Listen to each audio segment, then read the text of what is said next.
Milord, आज हमारी अदालत में मौजूद हैं petroleum minister Yashpal Reddy.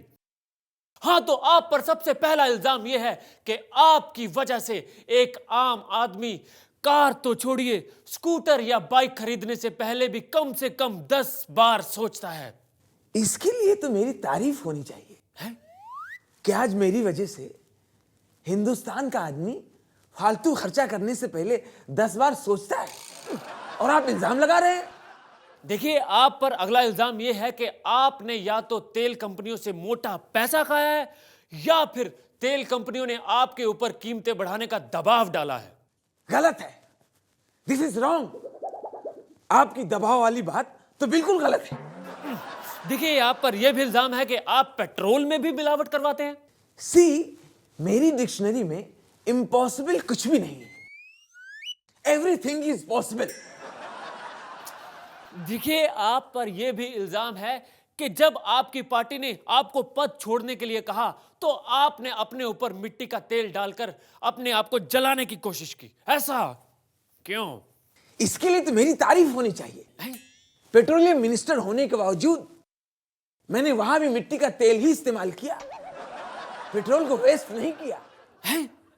Milord, आज हमारी अदालत में मौजूद हैं आईएएस ऑफिसर हरविंद जोशी और उनकी धर्मपत्नी मीनू जोशी। नमस्कार। देखिए, आप पर सबसे पहला इल्जाम यह है कि आपने आईएएस जैसी जिम्मेदार पोस्ट को बदनाम कर दिया है। भाई, मैंने तो सुपर हिट किया है। भाई, जैसे मुन्नी बदनाम हुई डार्लिंग के लिए, उसी तरह से मेरी पोस्ट बदनाम हुई मीनू डार्लिंग के लिए। देखिए, आप पर यह भी इल्जाम है कि आपने लोगों को गुमराह किया है। मैंने तो लोगों को रास्ता दिखाया है। है? घोटाला करने के लिए नेता बनने की कोई आवश्यकता नहीं है। मैडम, आपके ऊपर भी इल्जाम है कि आपने इस घोटाले में अपने पति का साथ दिया है। ये आरोप नहीं, मेरे संस्कार हैं। मैं एक भारतीय नारी हूं और मैंने हर कदम पर अपने पति के साथ चलने का वादा किया था। देखिए मैडम, आपने औरत के नाम को दागदार कर दिया है।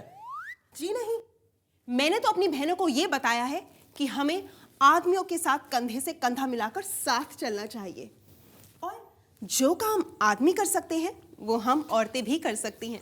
क्यों जी? मिलॉर्ड, आज हमारी अदालत में मौजूद हैं एक जेलर साहब। हाँ, तो जेलर साहब, आपके ऊपर सबसे पहला इल्जाम यह है कि आप कैदियों की बहुत बुरी तरह से पिटाई करते हैं। क्यों क्यों क्यों? भाई, मैंने सिंपली एक कैदी से पूछा कि तुम्हें जेल आते हुए शर्म नहीं आई? फिर उल्टा पलट के मुझसे बोलता है, शर्म तो आपको आनी चाहिए, आप तो रोज आते हैं। आपके ऊपर अगला इल्जाम यह है कि आपने जेल की सुरक्षा नहीं बढ़ाई। अगर कोई कैदी भाग गया तो? नहीं नहीं सर, वो नहीं भागेंगे। क्यों? नहीं नहीं सर, वो भागेंगे ही नहीं। अरे, इतना कॉन्फिडेंस? जी हाँ, वो सारे के सारे शादीशुदा हैं। मैंने उनसे बात की तो कहने लगे, नहीं नहीं सर, यही अच्छा है। देखिए, आपके ऊपर यह भी इल्जाम है कि आपने एक कंपटीशन के कैदी की बहुत पिटाई की। वो क्यों? मैंने उससे सिंपली पूछा, तुम किस जुर्म में अंदर हुए हो? फिर कहने लगा, सरकार के साथ मेरा कंपटीशन हो गया था। मैंने कहा, किस बात का? कहने लगा, नोट छापने का। मिलॉर्ड, आज हमारी अदालत में अपने इल्जामों की सफाई देने आए हैं लेफ्टिनेंट जनरल पीके हट। आपके ऊपर सबसे पहला इल्जाम यह है कि इतने बड़े ऑफिसर होने के बाद भी आपने जमीन बेची। क्यों? सावधान, किसी दूसरे देश को अपना जमीर बेचने से अच्छा है कि अपने देश में अपने ही लोगों को जमीन बेची जाए। विश्राम। देखिए, आप पर यह भी इल्जाम है कि आपने सुकना लैंड स्कैम करने के बाद भी अपनी ही तारीफ की। सावधान, देखिए, इस घोटाले के बाद मैं नंबर 1 ऑफिसर हो गया हूं। वो कैसे? मैं पहला जनरल हूं जिसका कोर्ट मार्शल हुआ है। नंबर 1। विश्राम। देखिए, आप हमें यह बताइए कि आपने स्कैम करने से पहले कुछ नहीं सोचा? सावधान, मैंने बहुत सोचा, तभी तो ये हो पाया। विश्राम।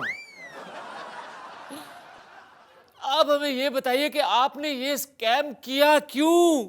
सिक्योरिटी के लिए। है? सिक्योरिटी चाहे देश के लिए हो या अपनी, ये जवान अपना काम करता रहेगा। मैंने सिक्योरिटी की है अपने फ्यूचर के लिए। विश्राम। आप हमें ये बताइए कि आप नेता क्यों बनना चाहते थे? सावधान। आपके ऊपर कोई इल्जाम नहीं है, आप एकदम फ्री हैं, आप जाइए।